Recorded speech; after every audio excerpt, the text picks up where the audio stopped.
Welcome to the MyLifeInConcert.com podcast. I'm your host, Various Artists, and please join me as I travel back and revisit every live show I've seen from 1975 to the present. It's the first week of January, 1973.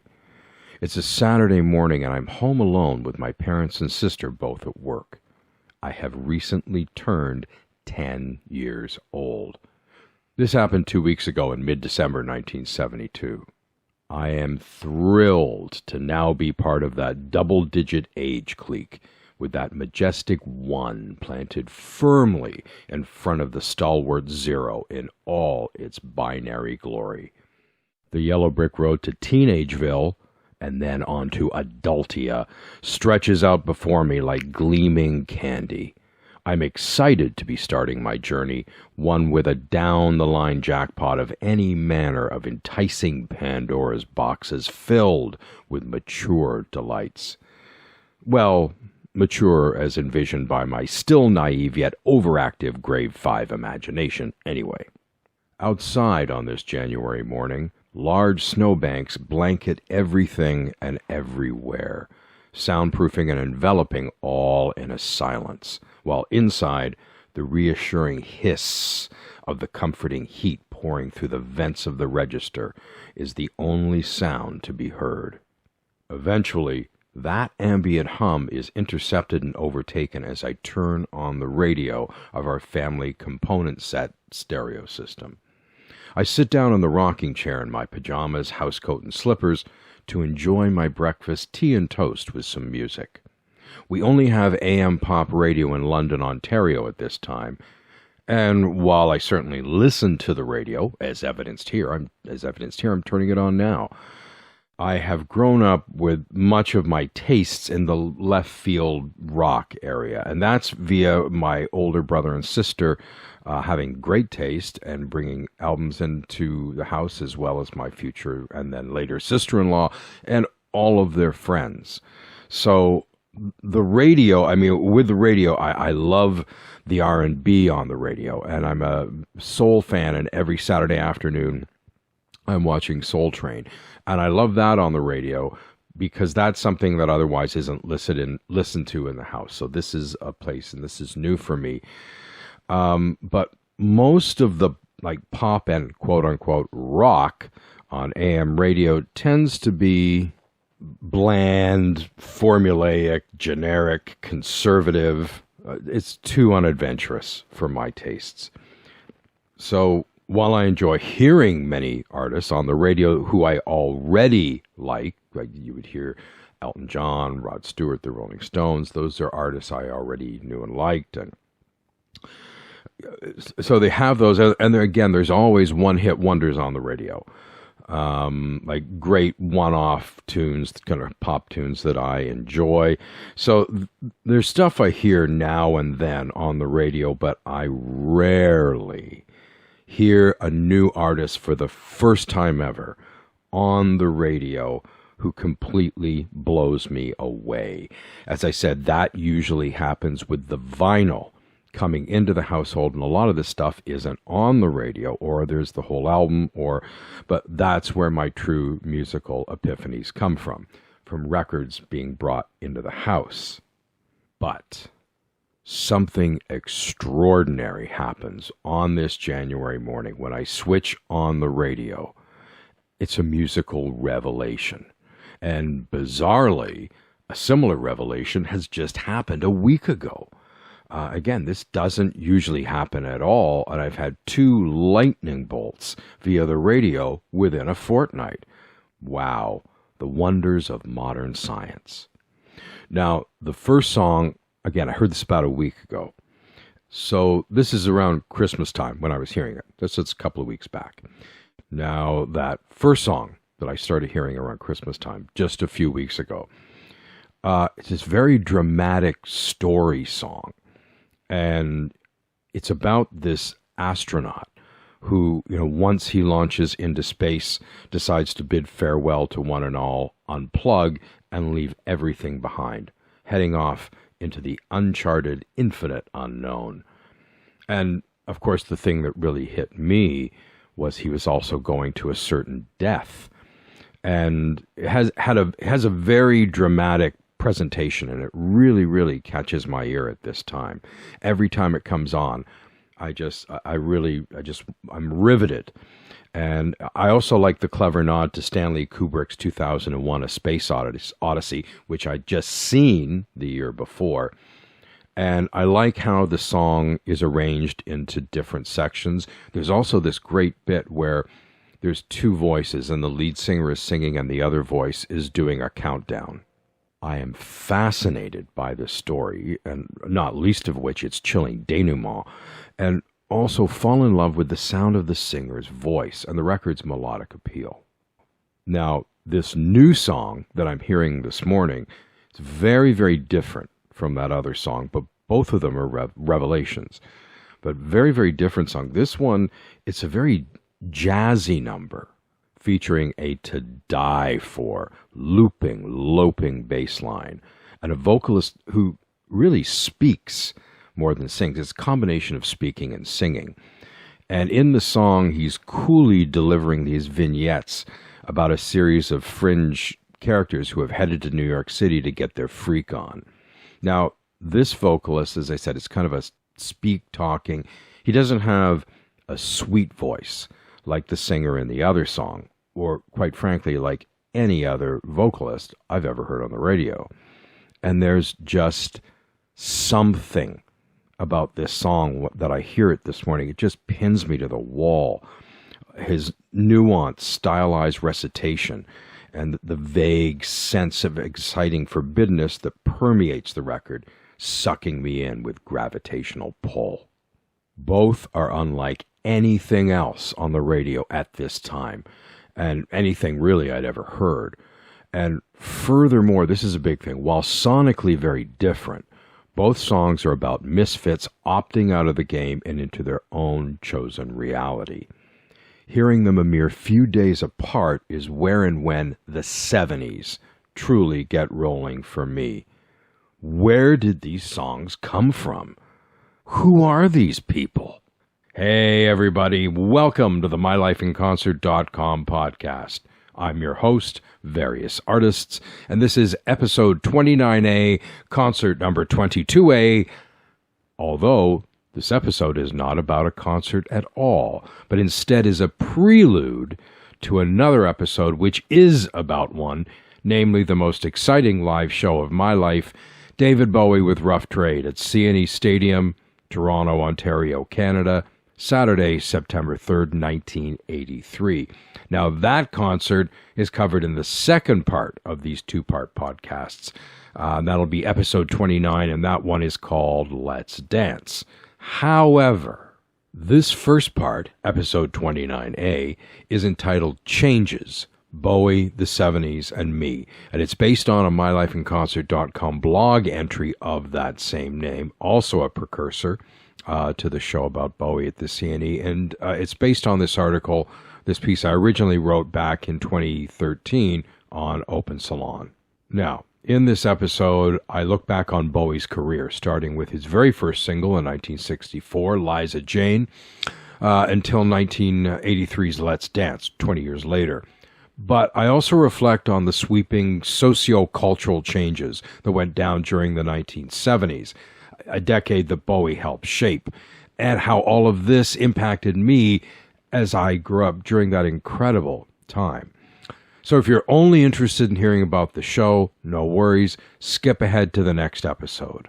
But if you're willing, settle in for this prelude and take a ride with me through the 70s.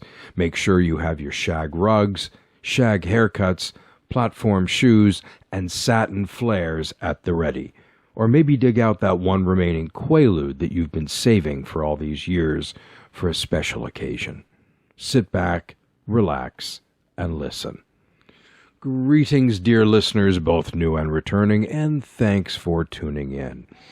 I just quickly want to remind you to check out the MyLifeInConcert.com website and blog chronicling this and many other shows between 1975 and now, with my original blog entry that I wrote for the show, this and the next show in 2013, now on that site. And a lot of the entries feature also lots of photos, videos, ephemera, the ticket, etc., and related Spotify playlists. And on the topic of Spotify playlists, you can hear my Spotify playlist that I have in tandem for many of my episodes and others as well, just other playlists as well, under my various artists username. But it's just as easy to search for mylifeinconcert.com or MLIC followed by a prompt, as all my playlists start that way. Or simply follow me on Spotify. Now, I have two playlists up on Spotify and embedded in the website that I created for these episodes, a short one and a long one. The short one is MLIC prompt, David Bowie, time span, C90, 1964 to 2016, a cassette-length overview of Bowie's whole career, cherry-picking the best of each LP or era, from 1964 through 2016. It's another in this series, this time span series I've been creating, where it spans a whole artist's career, but just sort of the quick and dirty, just 90 minutes, the length of a cassette.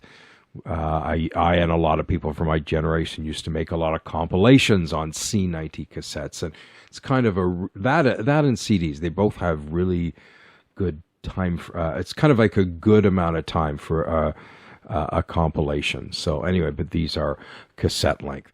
And the long one is MLIC prompt, David Bowie, Goldmine, my favorite deep cuts, outtakes, and live tracks from 1964 to 1983.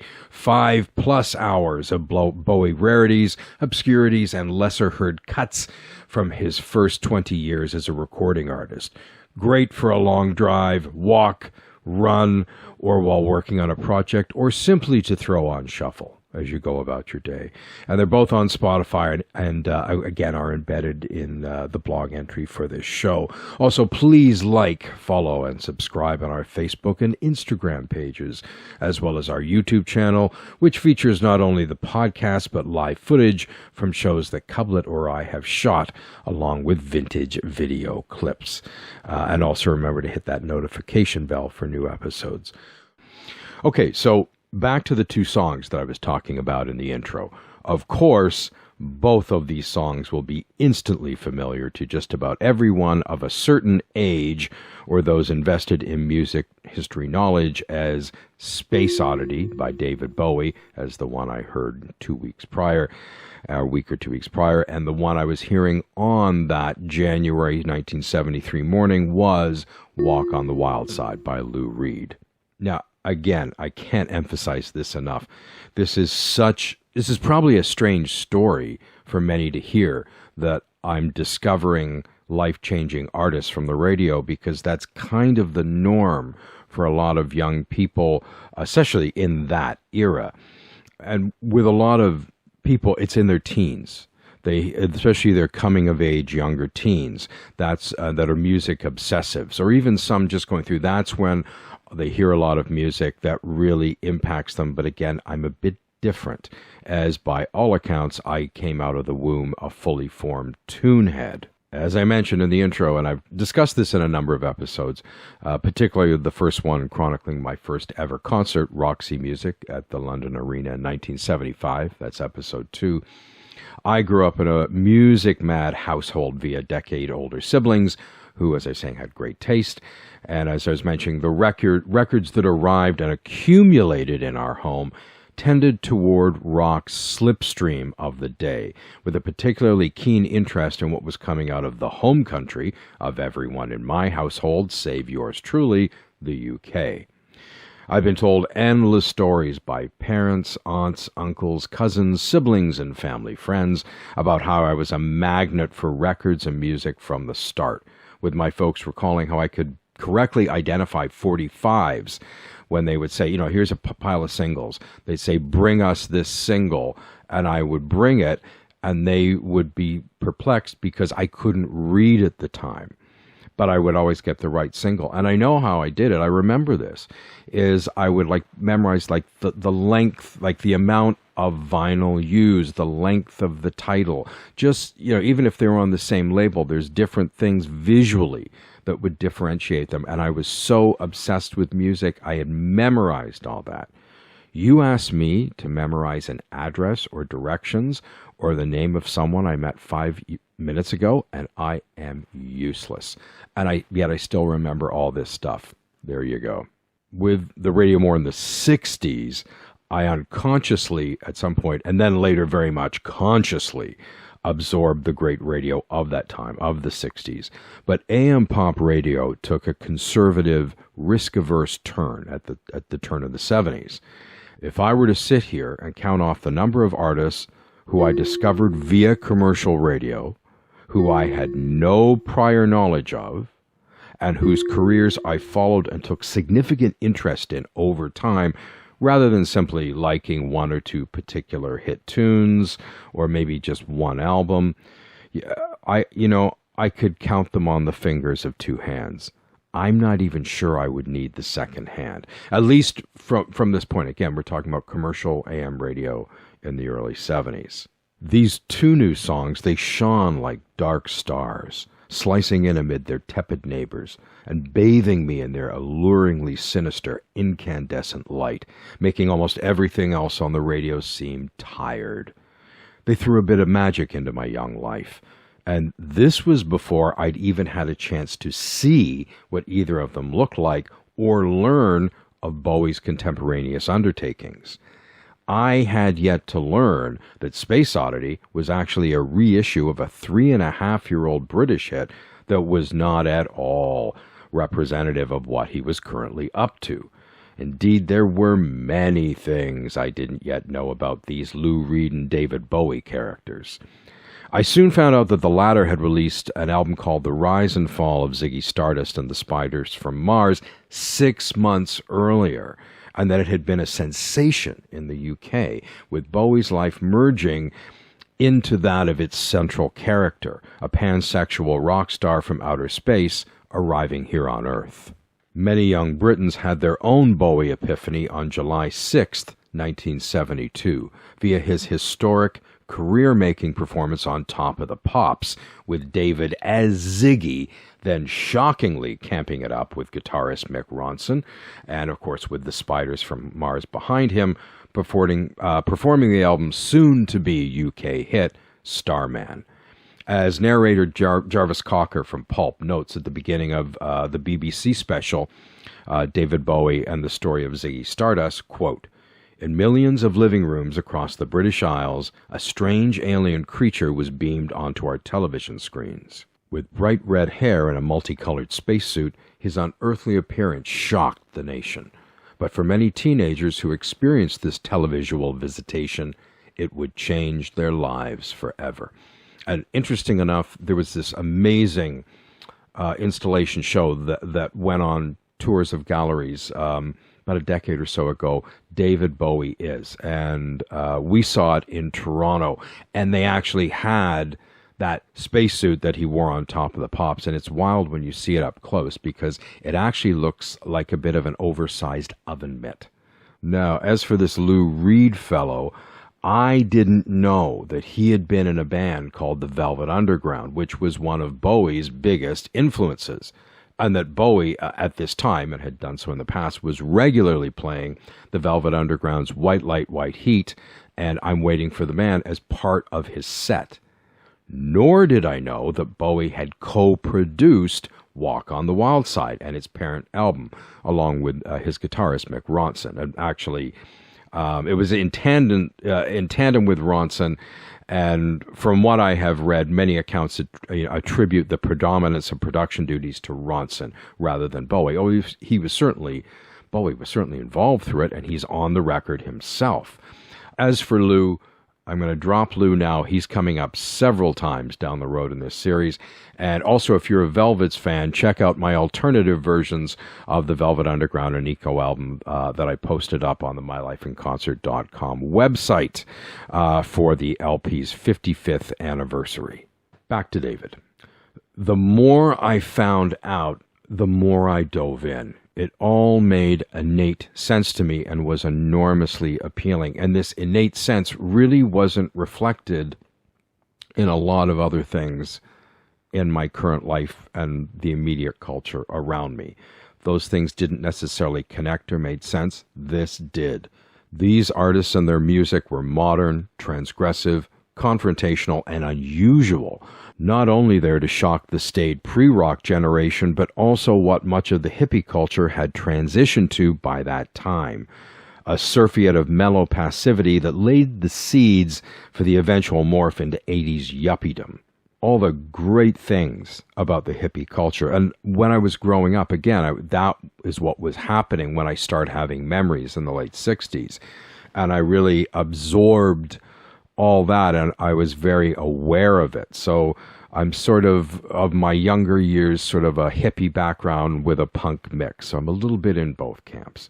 But all the great things about hippie culture that I love, the protests, the unshackling of repressive mores, the reordering of ideals and priorities, intrinsically interwoven with adventurous, experimental, and challenging music and fashion. Those were all the things I love.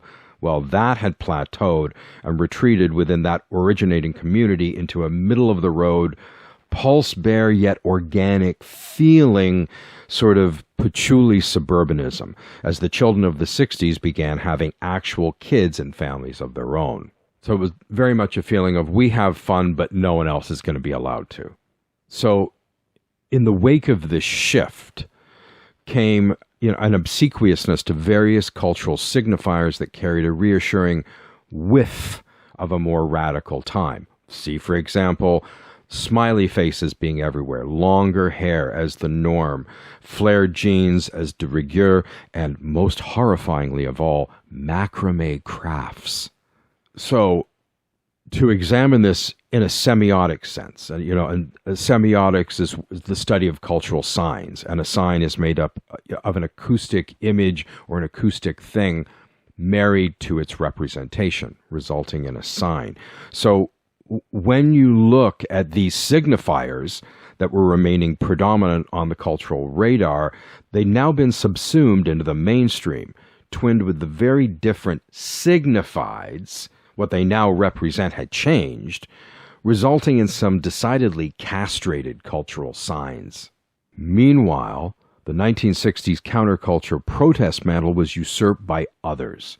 While, the hippie culture unquestionably provided liberation for some and new options, it was largely straight white males of a certain social class who truly cashed in on the benefits with these new, more permissive freedoms and options. In I'm With the Band, Confessions of a Groupie, one of the all-time classic rock music books. If you have not read it, you have to read it, by the always wonderful Pamela Des Barres, who is Miss Pamela in the GTOs. In the book, she talks about the entrenched gender politics bubbling just below the peace, love, and liberation surface, writing about an early trip she made to a then-burgeoning Haight-Ashbury commune in the 1960s with her friend Linda, who, quote, moved into the first commune we entered and became house mother, which means she got to do all the cooking and cleaning. Very communal. The 1970s was truly the era when many of the disenfranchised who'd been left out of the more elite rebellion of the 1960s seized those options for themselves. As writer Pagan Kennedy notes in her incisive survey of the 70s platforms, one of the best books about 70s culture I've ever read. She says this, quote, while the 70s certainly produced its share of dopey top 40 hits, the decade was also a period of rapid, bewildering upheaval in social values. Many of the political ideas proposed in the 60s did not have repercussions for mainstream America until the early 70s. However, these changes tended to happen in homes and offices rather than in the streets. For instance, while feminism grew out of the 60s civil rights movement, it was in the 70s that women demanded equality in the workplace. The first Earth Day was held in 1970. Civil rights came to mean more than the enfranchisement of blacks as a kaleidoscope of ethnic groups demanded power.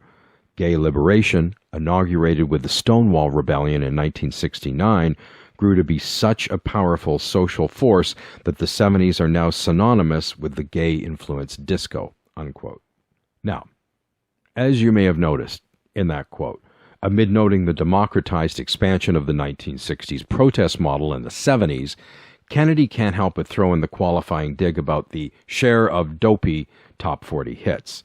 Indeed, outside of most major North American cities, widely popular music seemed to be the one creative outlet that failed to keep pace with the groundbreaking societal changes of the time.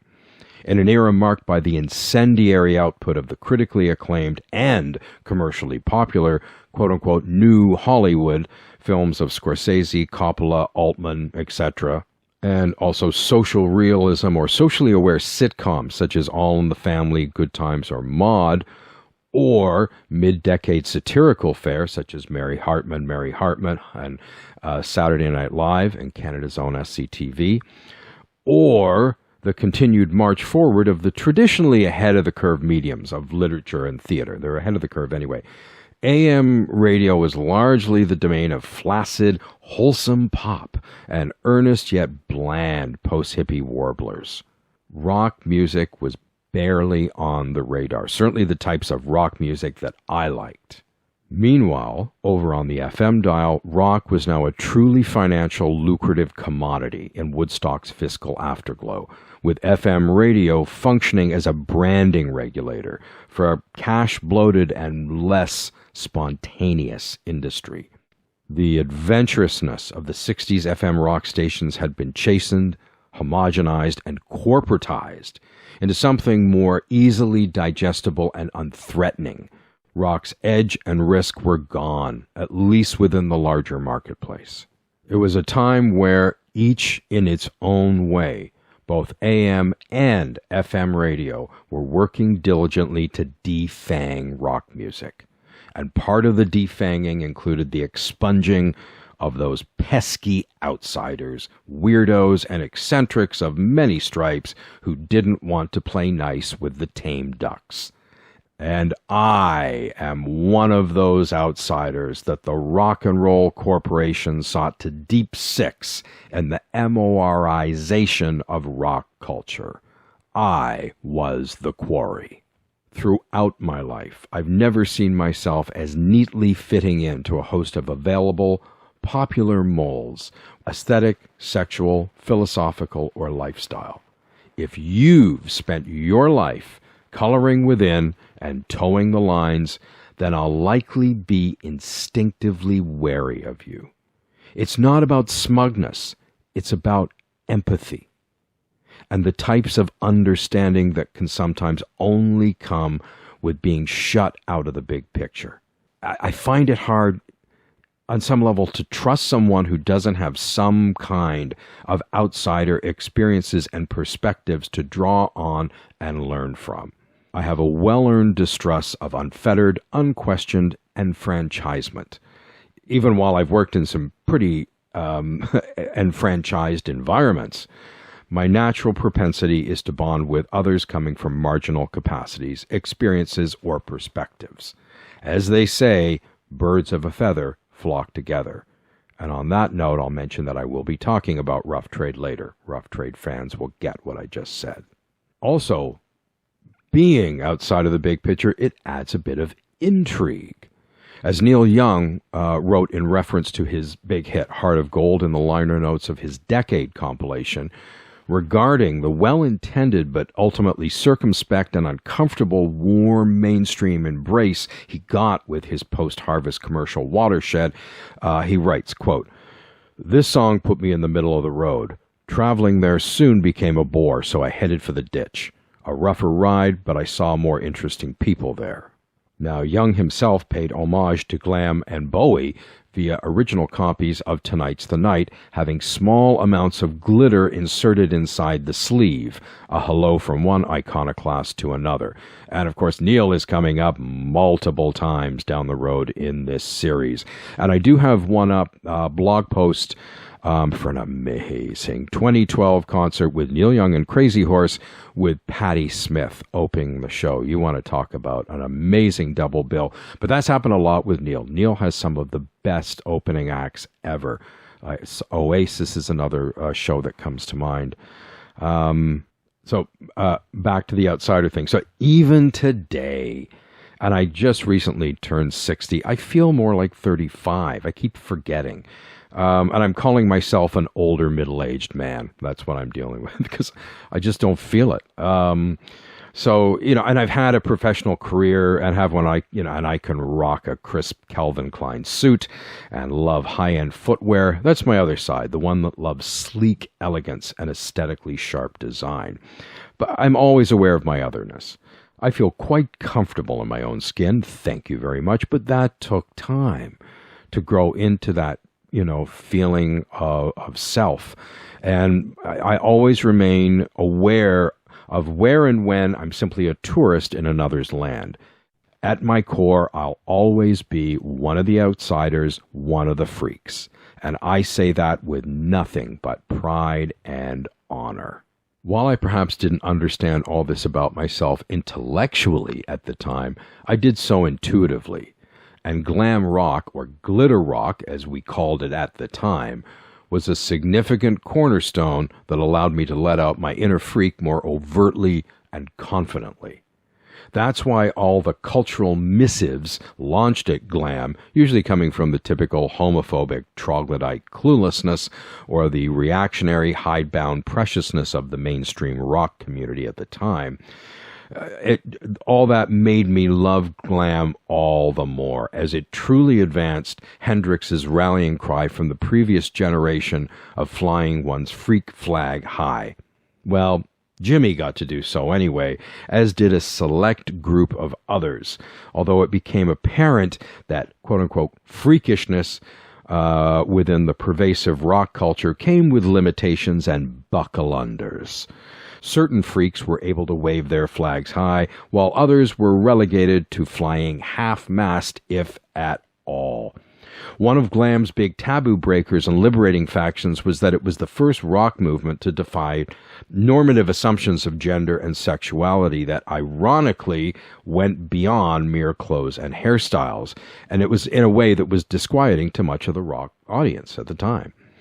If the Barbarians' 1965 garage rock classic, Are You a Boy or Are You a Girl, if it inherently quelled the anxiety around that question via heteronormative assurances that its audience would implicitly understand, the likes of Bowie's John, I'm Only Dancing, which essentially a bisexual update of The Kids Are All Right, the Who's The Kids Are All Right, along with Walk on the Wild Side, this leveled the sexual identity playing field, eschewing socially comfy, heterosexist assurances, even if it was more optics than reality with some of the performers, Bowie as an example, for the most part anyway. So this long overdue opening up of this particular can of worms impacted not just the performers, but its audience and the presumptions that went with it. Remembering the aftermath of Bowie's 1972 Top of the Pop appearance, which I was just discussing, Soft Cell's Mark Almond remembers being immediately taken the day after the Starman performance aired. As he has said, Bowie was queer, and if you liked him, then you must be queer too. Well, no small wonder then that a whole new rainbow coalition of the previously disempowered reciprocally embrace Bowie and glam as the first rock movement to say a genuine welcome to swaths of the audience who may have liked the music but had never truly felt invited to the party. As for the whole, oh, it's all a put-on grousing, good grief. This is something that really irks me. Now, this was the era of earthy authenticity as the standard bearer for respect and legitimacy, a benchmark I've always been very weary of as a badge of honor. Sincerity can be a damn easy thing to fake. Ask any actor. Whether one wants to believe so or not, we are still talking about a performance. Artifice, Illusion and image have always been part of the rock package. Even anti-image is often an image. Let's face it, the stories are all true, right? The Beatles were always perfect sweethearts and gentlemen who treated everyone around them wonderfully. Creedence Clearwater Revival, they grew up in the Louisiana backwoods. Joe Strummer of The Clash, he triumphed over a deeply disadvantaged life. And the surly, streetwise Rolling Stones all came from the school of hard knocks on the banks of the Mississippi Delta. Or, wait a minute, was it the south side of Chicago? Wait a minute. Maybe those things aren't true. So, okay, this isn't a swipe at any of these great artists, all of whom I love. It's just to point out that rock music is as much about presentation and presumptions as any other type of performance. Rock culture has always been quite aware of the John Ford maxim, when the legend becomes fact, print the legend. I'm no way saying that many artists aren't truly emotionally invested in what they are doing, no way, but rather that it's naive to think that once an artist steps out into the public money-spinning venture and forum, replete with managers, PR reps, record companies, etc., that image positioning within the marketplace and career strategizing, it's part of the picture. It goes with it, regardless of genre. Glam threw gleaming glitter on the fact that being a public musician and artist involves being packaged and delivered through a mass medium. Indeed, whole swaths of each of our own days as we go about our business are about image and role-playing in the theater of daily lives, and the various guises and characters we selectively play and present to each particular quote-unquote audience. All of this gets amplified once a spotlight of any kind gets turned on.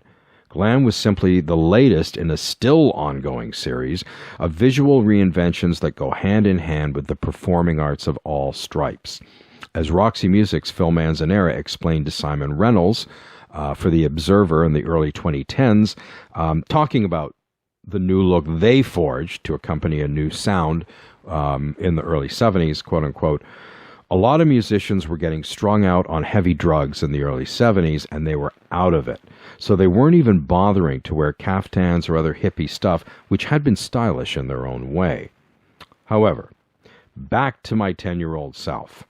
All that I really understood at the time was that I found the music, messages, and controversial presentation captivating, responding on a gut level. And it was such fun. As a newly minted teen, I had a lot of catching up to do when it came to learning about these glittering new creatures who are now my new fave raves.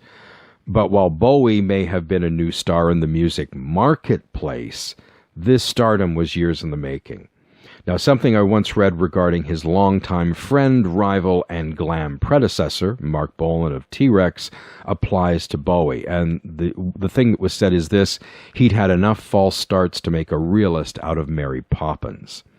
Now, his first 45, Bowie's first 45, was Liza Jane, released under his birth name of Davy Jones. I think it was Davy Jones, not just David Jones, with his backing band, the King Bees. And it's a fiery, if indistinct, brand of raw R&B that was all the rage in London at that time via the Rolling Stones, Yardbirds, The Pretty Things, etc. And as with a number, especially these early mid-60s records, I actually really like them. They're not his best stuff, but I like the energy, and I don't know, I like them. Now, he was David Bowie at the time. He was David Jones at the time. David Jones, but he didn't become Bowie until 1965, so as not to be confused with that other Davy Jones, whose career was rising in the UK, and of course became an overnight sensation with the Monkees in 1966. Bowie toiled away at an unsuccessful career, but learned plenty as he went along. His expansive interests and genre hopping, which would define his career, especially in the 70s, marked his career right from the beginning. He began in the early 60s playing R&B and early style rock with the King Bees, and that's where he released his first single.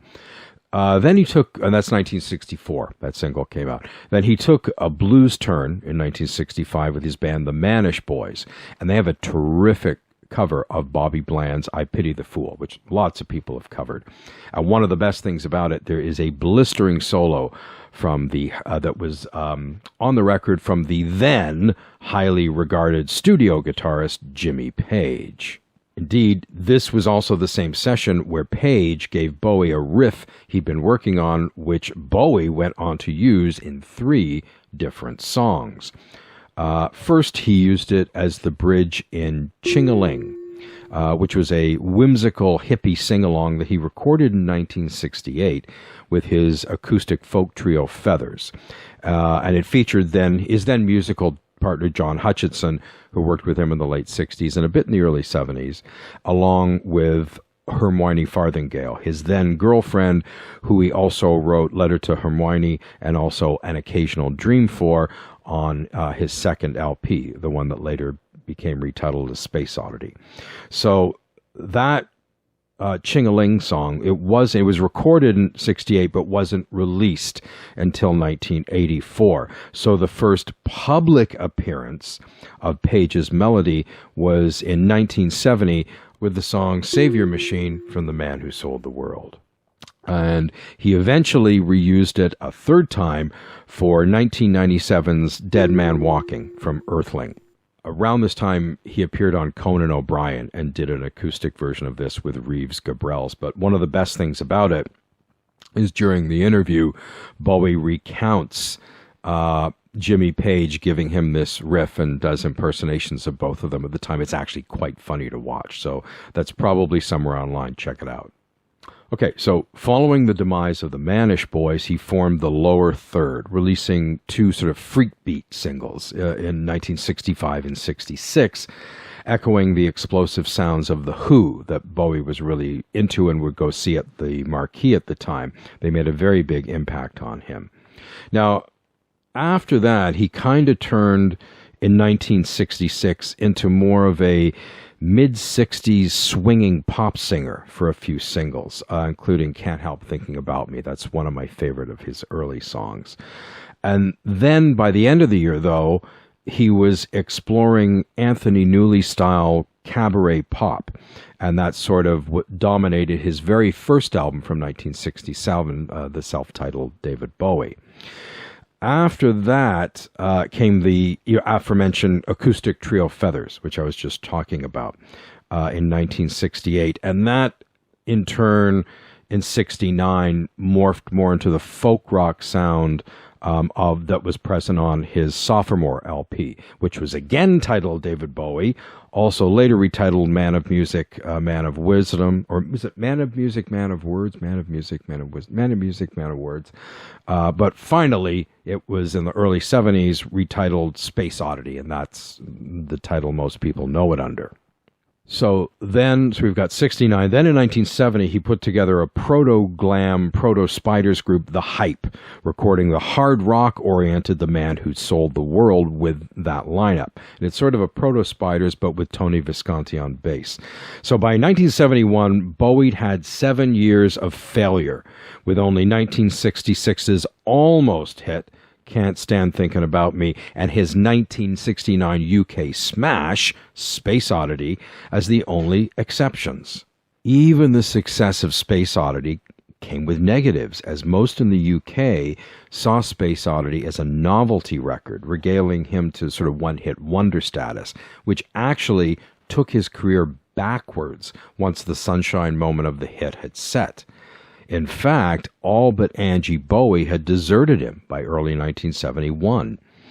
The first turnaround happened when Peter Noone, who had just left Herman's Hermits, launched his solo career with Bowie's composition, Oh You Pretty Things. Bowie played on the recording, and it was a UK Top 20 hit, giving Bowie his second hit song and renewed music industry interest in him. By late 71, armed with a new RCA Records contract and a cigar-chomping manager, Tony DeFries, he inched one step closer to his goal via Hunky Dory, his first masterpiece and one of my very favorite David Bowie albums. It was a minor hit and a big underground cult hit in the UK, giving him his first top 40 album there. Its fey, skewed melodic pop laid out many of his topical obsessions for the years to come, such as new youth cultures, Nietzschean philosophy and power, stardom, pansexuality, occultism, madness, many more. A lot of the key themes, they're really there on that record. And it also contained tributes to several inspirations on side 2, Andy Warhol, Bob Dylan, the Velvet Underground, and his institutionalized half-brother, Terry, and also just to overall theatricality. It also contained a dry run for the sound and stance that would arrive fully blown on the following year's The Rise of Ziggy Stardust and the Spiders from Mars, with the VU-inspired gay-themed rocker Queen Bitch. And I'd always wondered what happened. What happened with Hunky Dory? Because for me, this is the album where he went from really good to great. And it launches that whole astounding run of LPs that ran from 71 to 1980. And I finally got my answer to this when I bought Paul Trinka's amazing Bowie biography, Starman, a few years ago. If you're looking to read a great biography about him, now it stops before his comeback in 2013, but it's incredible. And I found out so much reading that book, and it answered that question. Why Hunky Dory? What happened? And what happened is that prior to this, really, he was a song craftsman. He would come up with an idea about a song he wanted to write, and he would work on it. But with Hunky Dory, for the first time in his life, songs just started coming to him, the melodies, out of nowhere. And that's why the album has such a natural, organic feel. There's one song on the album, I can't remember which one now, but he was out buying shoes. He was out shopping for shoes in London, and the melody came to him. And he immediately had to abandon buying shoes and then go through the whole process of taking the bus all the way home and humming this melody in his head over and over until he got home. He was concerned, what if I run into someone? Because if he didn't stop humming it, the melody would be lost. Made it home, sat down at the piano, hit play on the tape recorder, and there it is. Can't remember. It's one of I'm pretty sure it's one of the piano-based songs on side 1. But that's really what happened. Songs just started coming to him naturally now, rather than necessarily having to work on it. I should also throw in right now, he's recently released, or not he's long gone, his people have recently released the Divine Symmetry box set, all about the road that leads to Hunky Dory. And he's been putting out these album-themed box sets, but this one's exceptional. The first one is just a whole pile of amazing demos, and then it's followed up with some great live shows. And he had abandoned live performing because he thought his career was going nowhere and no one cared. And these were his first shows back, and they're the first shows with the Spiders, and they're just amazing shows. So this new box set is particularly excellent.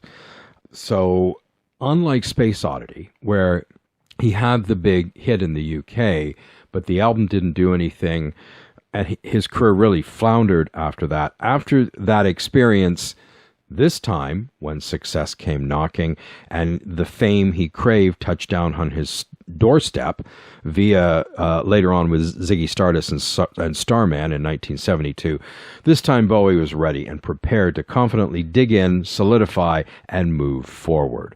Now, part of his game plan was to be cultural curator as well as a unique performer in his own right, as he adamantly brought his corner of the universe to the fore with him. Now, again, I also found out around this time, 73, he had written that other new song that I was into, All the Young Dudes, for one of his favorite recently disbanded London groups, Mott the Hoople. And, of course, Ronson and Bowie also produced that. Same with Lou Reed's Transformer. Just what an amazing set of albums. And the band had actually broken up, but they reassembled for the project, which belatedly shot them to fame, and they finally got the fame they had missed out on the first time around. Now, Bowie also oversaw post-production on one of the seminal rock albums of the era or of all time from one of his idols and influences. And of course, I'm talking about Iggy and the Stooges' gleefully nasty, euphoric proto-punk masterpiece, Raw Power. And it's just a perfect, deliciously primitive, visceral album. It's like one of my favorite rock albums ever. Meanwhile, also at this time, Lulu from the 60s had a number three hit in Britain with her version of Bowie's "The Man Who Sold the World," with Bowie on backing vocals.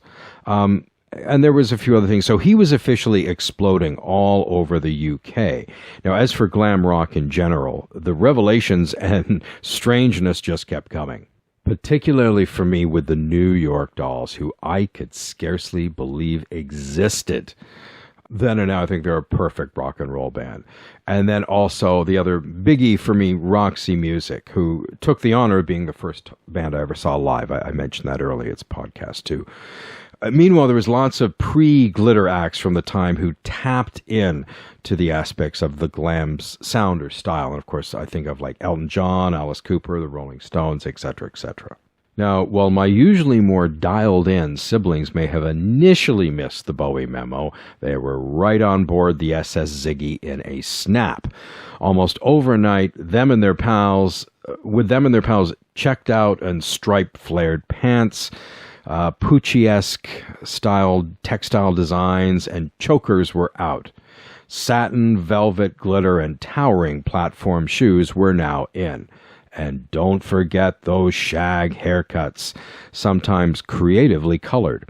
There's another book I've highlighted before. It's a great book about the Toronto punk scene and what led up to that.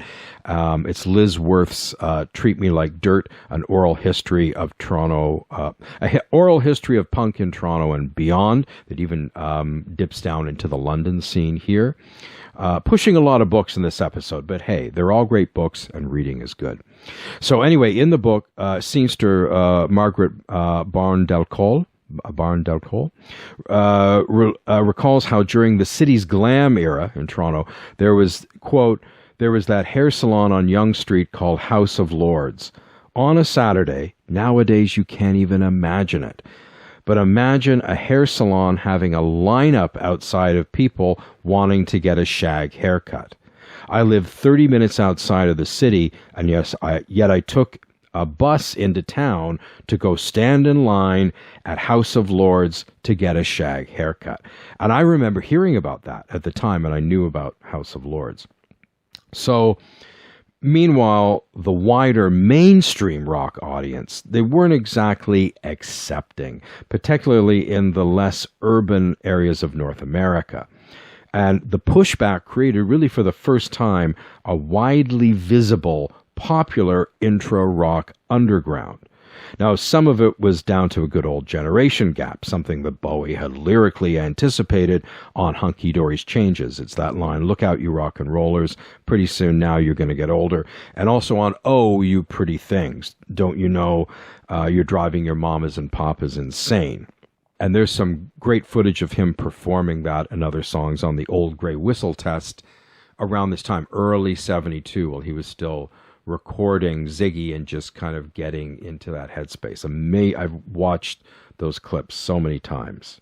So while glam was a certified public outrage in the UK and chunks of Europe, it was more of a cultier thing here in Canada, and even more so down to the south. And I've kind of talked about this before, about how you'll have these acts that are really big in the UK and they're almost unknown in the US, and in Canada they're sort of in between. So a lot of albums, you'll have an act debut at number 1 in the UK, it'll be 71 in America and like 20 here in Canada. So again, especially back in the day where Britain had even more of an influence, these acts, they weren't the mainstream here, but they were more popular than they were down in the States. This, for me, gave glitter rock an accentuated us versus them, in versus out patina, which made it all the more alluring to the marginalized audience like myself who were reveling in its playful decadence. Now, Bowie in the 70s was essentially the biggest cult act on earth. He was never truly part of the U.S. corporate FM rock machine. And, just as certain coded language or, sartorial choices that would extend from London Polare to Los Angeles Zoot Suiters from the 40s and beyond, coded language have helped members of minority tribes identify each other throughout time, and glam's outlandish, sometimes confrontational clothes let you know who was and wasn't down with what you were about. I distinctly remember being impressed with my elementary school's new art teacher who arrived in 1974, and on the first day of class, when I was in grade 7, he correctly identified me as having a quote-unquote David Bowie haircut, sort of like sort of an Aladdin Sane knockoff minus the red dye, even if he did pronounce Bowie as Bowie. So anyway, he was a great teacher. The era's daring, garish, but fun fashions gave me validation to be more comfortable and more overtly let out my inner freak. And now here's the thing I've been wondering about. So glitter rock was life-changing for me. Or was it? Did it change me, or did it simply help me discover my true self that was already there? Yeah, I've been thinking about this. How much do artistic epiphanies truly change us as opposed to existing as keys that unlock what was already deep within us, which we'd fully had yet to grasp. It kind of brings to mind for me, if you've watched the Battlestar Galactica Reimagined, that series from about 20 years ago, when the final 5 Cylons, upon all hearing all along the Watchtower, are instinctively drawn together into a room where each confronts the shocking revelation about themselves. Beneath their lifelong illusions of being normal humans, they are in fact the very alien beings they'd spent a lifetime hating and fighting against. So again, do epiphanies and experiences change us or unlock us? If you know the answer, send it to me in an email. Anyway, so the Ziggy visual concept was an there shocker at the time. So was the actual music. In an age of rock sweet prog extravagances, and there was a lot of double and triple albums with increasingly lush, labored productions, where bigger, grander, more technically complex were always better. The slashing immediacy of Ziggy's music and the relative brevity of the tunes threw me. I remember looking at the back of the album sleeve and noting that side 2 featured 6 tracks in an era where a lot of rock albums tend to have 4 or 5 on a side, and 3 of them were even under 3 minutes, with the side's longest, Suffragette City, topping out at a whopping 3 minutes and 25 seconds. And then there was another track, Hang On to Yourself, sort of a proto-Ramones number. When I heard that, I thought it was the fastest thing I had ever heard. So go back and listen to that. That's how it sounded in the early 70s. As for Bowie himself, around the time I was discovering Space Oddity and then the Ziggy album, he was putting the finishing touches on his much-anticipated follow-up, the harder-rocking Ziggy in America album, Aladdin Sane, supporting that iconic cover with the lightning bolt across his face, and inside the androgynous semi-nude image in the gatefold. I remember my dear departed grandmother, very much from English. She grew up in, Victorian England, and showing her that cover with a crotchless Bowie, naked with a crotchless Bowie, where his body turned silver. I think she had to reach for her smelling salts when I saw that. And I was bad, I guess. I remember also showing her a picture of now Jane County, who was then Wayne County, but used to be in full drag when he performed. But it was just, here was this, looked like a woman on stage, largely naked, but wasn't. Anyway, I think we can use the word bewilderment here for my grandmother in terms of seeing these images. So anyway, but just as a global audience was tuning into Bowie, he famously killed his alter ego Ziggy with a shocking on-stage announcement during the tour's closing date at the London's Hammersmith Odeon on July 3rd, 1973. And there was a very young Kate Bush among the heartbroken teens in the very first rows of that show. So that was the first of many left turns he'd throw his audience. And after that, he disbanded the Spiders, decamped to Paris, and recorded Pin-Ups, a spirited quickie homage to many of his favorite artists and songs of the 1960s, before resettling in Los Angeles a few years later. And Pin-Ups was not well received in Britain, but was well loved over here. And it was like a bit of a nugget-style history lesson. I still really enjoy it. Anyway, while the primal energy of Ziggy and Aladdin Sane shook off the stupor of coasting early 70s rock, infusing it with a much-needed jolt that was borrowed from earlier rock eras. And again, Pin-Ups was a reminder of an adrenalized pre-psychedelic 60s rock. His truly radical forwardness had been more down to the look, the themes, and the stances. Again, he'd essentially been tapping into a recently buried past to fuel his energetically revamped take on primal music. At the end of the day, it was still good old rock and roll, only with Kensai Yamamoto designing the wares and a good haberdasher or two thrown in.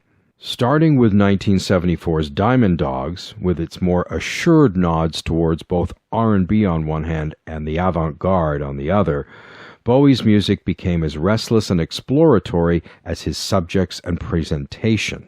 The relentlessly curious experimenter from the 60s returned. Diamond Dogs planted the seeds for some of the music that would mark his output for the rest of the decade. The heavily theatrical first leg of the North American Diamond Dogs tour gave way to its second, the Philly Dogs tour, sporting a new soul-funk arrangements of the material and presaging where he was heading next. And he'd hinted at it with Panic in Detroit, and even more overtly so with Diamond Dogs track 1984. Now, I totally remember this late 1974 appearance on the Dick Cavett Show, and I remember watching it in the basement of the home where my mother still lives, alongside my sister and dad, who sadly neither are with us anymore. And in it, Bowie premiered his new backing band sound and look via this incredible new song called Young Americans. When the eponymously titled album appeared in the late winter of 75, it divided his audience sharply, and raging the rock and roll forever set. And again, when one looks at Bowie's earliest listening tastes and the panorama of genres he'd explored since 1964, his R&B leap shouldn't have been a surprise at all, as it had long been one of his biggest musical passions. But most of his 70s following, myself included, knew little about his pre-Ziggy touchstones and influences. The Young Americans album strongly incorporated elements of the then emerging disco, and if the old school rockers were irritated by glam, then a full-scale hatred of disco, and of course all the different marginalized people who fell in with that music, this hatred towards all these people, women, gays, people of color, it united the splintering rock camps, including some of the glam kids. The biggest irony being that disco itself was hugely liberating for all sorts of people, all sorts of minorities, and that's the key thing.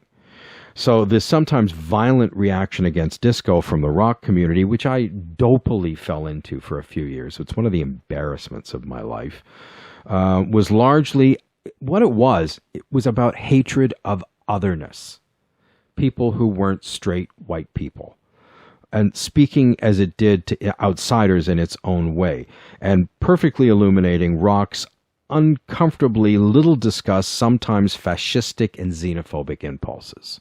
So, as I was saying, I really regret some dopey thinking and stuff from the time in the later 70s. And so for me, Bowie's reinvention, again, I watch Soul Train every week, and this reinvention wasn't a heresy for me. I loved it.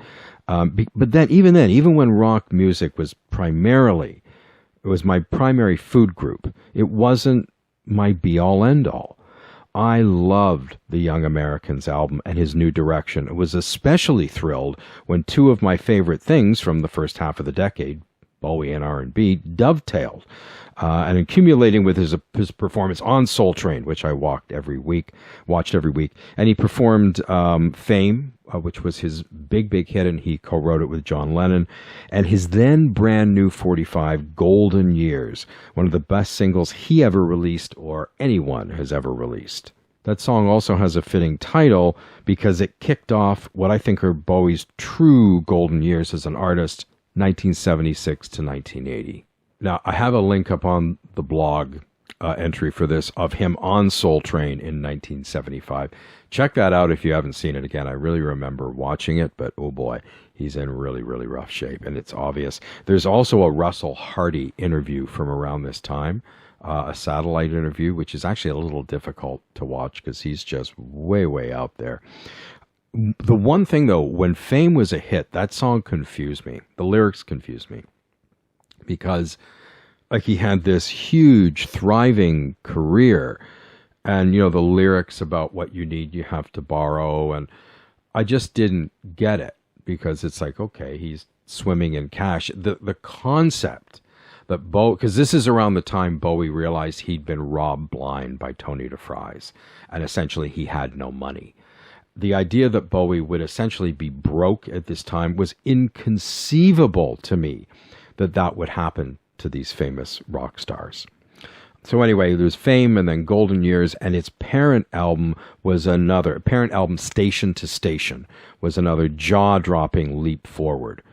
Now, again, it was written and recorded shortly after Bowie had finished his acting work for his acclaimed feature film debut, Nicholas Roeg's The Man Who Fell to Earth, an amazing, amazing film, which I've seen many times. Definitely check that one out if you haven't seen it.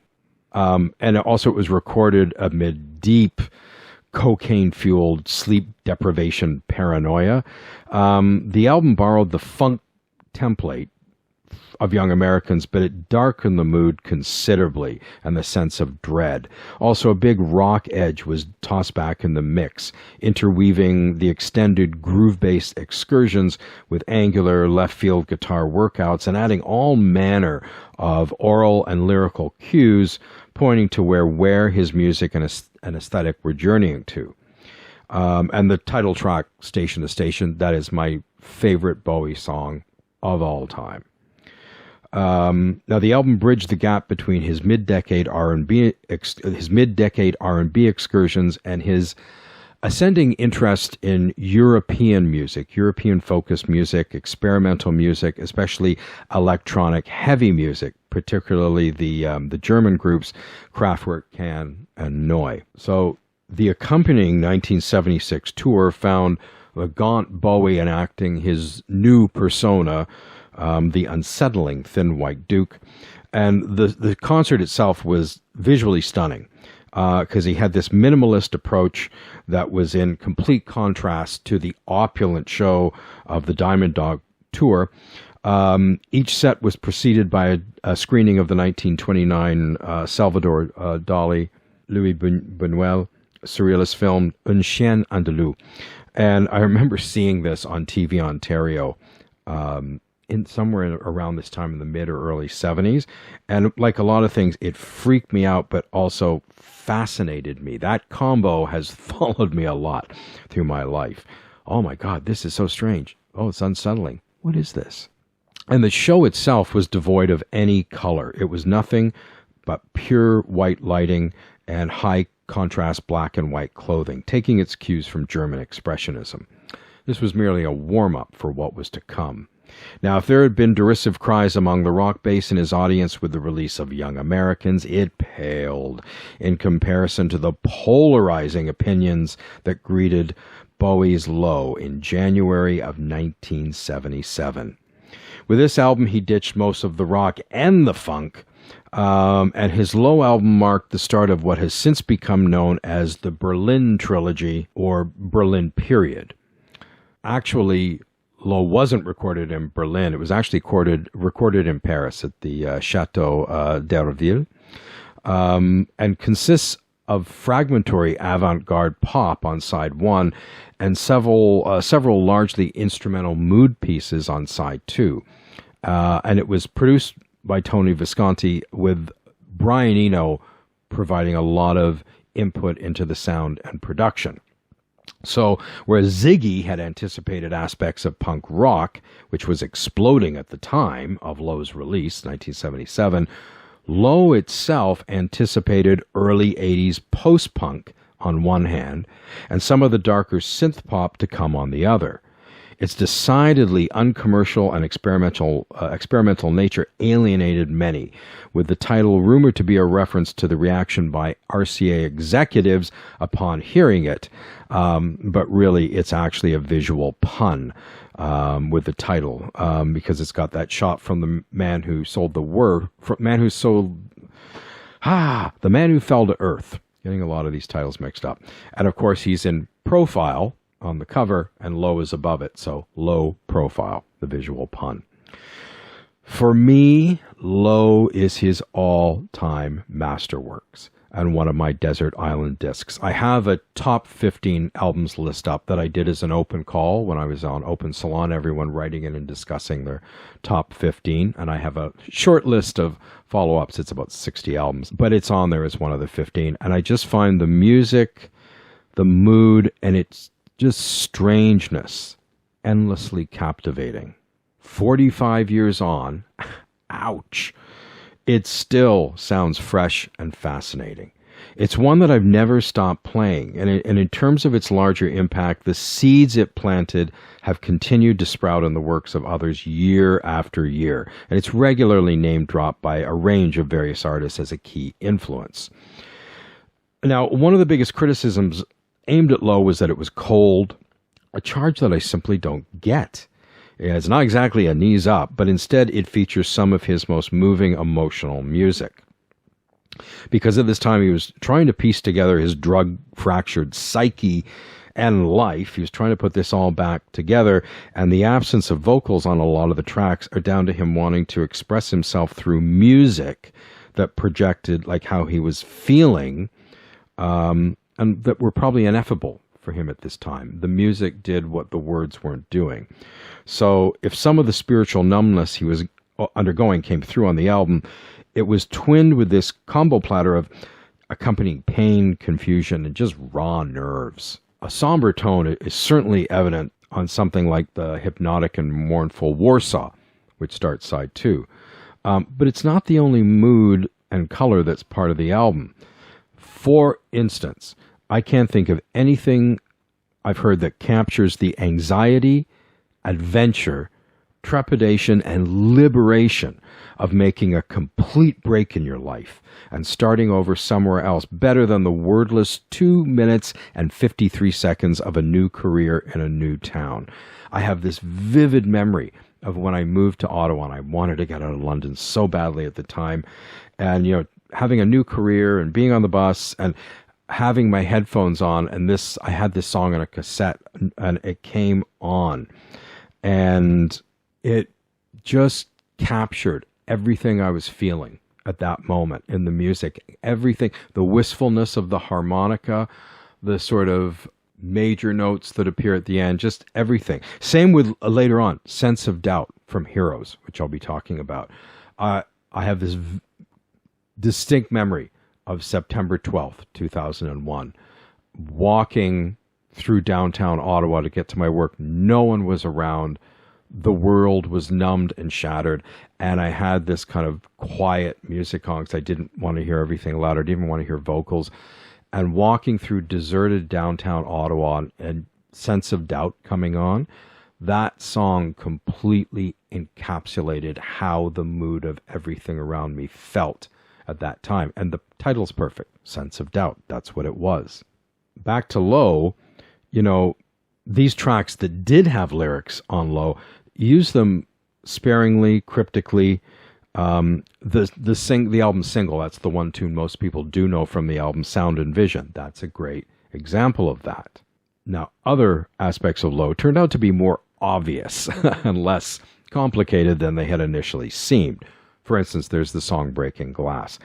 And I used to see the lyrics to that song as sort of a lyrically abstract depiction of a fragmenting psyche. But going back to Paul Trinka's book Starman, apparently, actually what it is, the lyrics, it's pretty much a near literal account of a huge fight that went down in the studio during an unwelcome visit from Angie Bowie. So not only does Station to Station and Low, that double whammy of back-to-back albums, constitute one of my all-time 1-2 albums. It should be 1-2-3, because Heroes is next, and God, I love Heroes.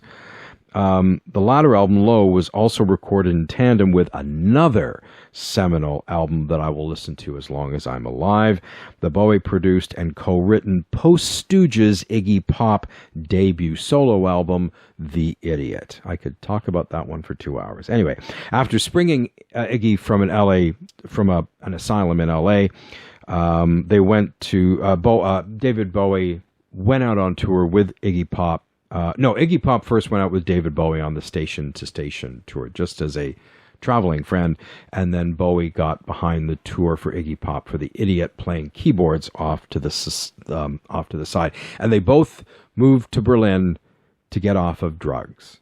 Seriously, who goes to Berlin to get off of drugs?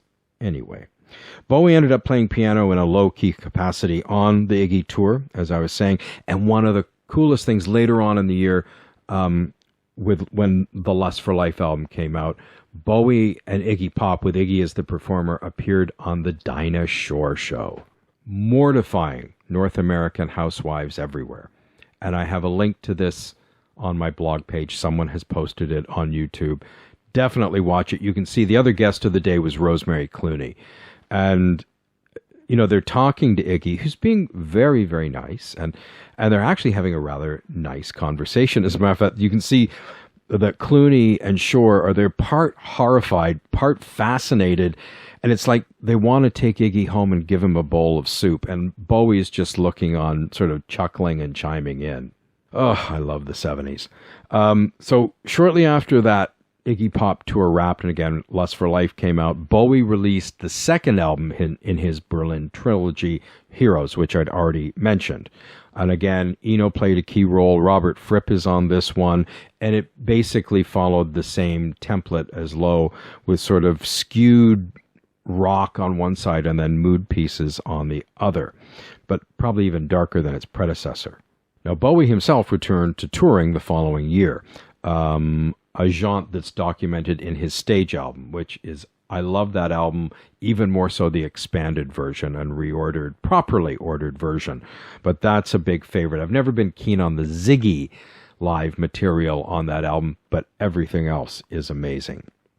And then he completed the trio with Lodger in 1979, but this time the album's a little more conventional, and the split was really, the first side is more about Eastern world concerns, and the second side is more about Western world concerns. Also, I'll throw in, getting back to the stage tour, there's a Rock Palast episode, that amazing German show, from early on in the stage tour. It's him with the band, and it's about a 45-50-minute performance. I have watched that 7 or 8 times. I think the Spiders were his best, just balls out rock band, but the band he had on that 78 tour, that's my favorite band he ever had overall. So the 70s ending, a decade he helped define, and Bowie greeted the 1980s with another one of his finest albums, Scary Monsters and Super Creeps, a brilliantly executed, accessible synthesis of pretty much everything he'd done in the 70s, since 1969. And it yielded major international hits in Ashes to Ashes and Fashion, and both came accompanied by very innovative videos, with the former cannily incorporating figures and visual elements from the then emerging blitz or synth pop scene in London. And of course, Steve Strange is in it. And so he did all this work. He was just working constantly in the 70s. He released Scary Monsters. He was doing Elephant Man on Broadway. And then nothing. After a decade of non-stop work and music issuing, the lights were temporarily dimmed at Chez Bowie for well over 2 years. And this is at a time when, like, Heroes and Low came out one year, two brilliant albums in 1 year. It was totally normal for everyone to put out an album a year, maybe two. To take 2.5 years away from the spotlight at the time would be like taking 7 or 8 years now. And again, going back to the Trinka book, I had two big questions I'd always wanted answered. One was why things locked into place with Hunky Dory, and also what happened after Scary Monsters. And the book explains it. It was the death of John Lennon. I had not known till I read that book. I, of course, knew they worked together on Fame, but I thought it was one of those things they worked together and then moved on. They actually remained really good friends for the rest of the 70s. And Lennon's shooting absolutely, utterly undid him, and he changed his entire life. Now, he did do some work in the next few years. He was in Bertolt Brecht's Ball, a TV production of Ball, and he released an EP of traditional versions of those songs. That was his last recording for RCA. I wrote for the initial blog entry from 2010, a surprisingly weak, formulaic song for the Cat People movie. You know what? And not on par with his stuff before, but I actually like that a lot more now. And of course, he guested on Queen's Under Pressure hit. But otherwise, Bowie retreated in a way he never dreamed of doing since Ziggy Stardust made him a bona fide star. Now, in his absence, Bowie's fan base had to look back on and assess his creative vapor trail. Again, in England, there was a K-Tel Best Of, and it was a huge hit, I think, in 1981. It may have hit number 1. And meanwhile, wide swaths of the music pouring out from the British Isles at that time owed some form of debt to him. And also, for myself, this was a period when I began to slowly reinvestigate music from the past overall. I mean, I already was invested in that, but I've been very much, and also still now, new, what's happening. And going back and really examining his output retrospectively just deepened my obsessiveness during this time, as it did with a number of music mad pals that I knew. We were, we wanted something. It really deepened my fanaticism, if anything. So, owing to his ongoing influence, he was everywhere, yet nowhere. And absence makes the heart grow fonder, as they say. So it was with jubilant surprise and delight that I opened the Christmas 1982 edition of the NME and was greeted with the announcement that Bowie would be coming out with a new album in 1983 and undertaking a major international tour. I'm going to read you the clip from the NME, from the Christmas Day issue of the New Musical Express, 1982. Bowie tour definitely on. David Bowie has now confirmed officially that he will begin a world tour in March and will be on the concert trail through until November, as NME accurately forecast 2 weeks ago. The tour, his first for more than 5 years, will take him to Europe, Britain, North America, and the Far East, probably in that order. His full global schedule is being lined up by International Talent Group of New York, working in conjunction with the TBA agency in this country. Bowie's officially spokesman said that this week the precise dates and venues will be announced in the new year. Meanwhile, Bowie himself is at present in Europe working on a new album, which will be released worldwide shortly before the opening of the tour. Well, he ended up recording the album in New York, and of course the tour started a bit later than initially forecast, but there it was on. Well, this concludes the first episode looking back on David Bowie's career, the 1970s, and how I experienced them. Up next is the actual concert itself, the most exciting show I ever attended. jump over to episode 29B and join me as I, along with Miss B and 60,000 others, experience a brilliant live set at CNE Stadium by Bowie, along with opening act Rough Trade, as I close out one of the most memorable summers of my life with a concert for the ages on a scorching Labor Day weekend. Stay tuned for being caught up in rushing crowds, a nod to Hamlet, and bamboo steamers among the Bowie masses in episode 29B, concert number 22, Let's Dance. David Bowie with Rough Trade, CNE Stadium, Toronto, Ontario, Canada, Saturday, September 3rd, 1983. I'd like to remind folks once again to please remember to like, follow, subscribe, and hit the notification bell where applicable on our Facebook, YouTube, and Instagram pages. And please leave your memories of any of the gigs I'm writing about or podcasting about on the platform of your choice. Additionally, once again, there are the 2 Spotify playlists for this episode: MLIC Prompt, David Bowie, Time Span, C90, 1964 to 2016, a cassette-length overview of Bowie's whole career from 1964 to his passing in 2016, and MLIC, David Bowie, MLIC Prompt, David Bowie, Goldmine, my favorite deep cuts, outtakes, and live tracks from 1964 through 83.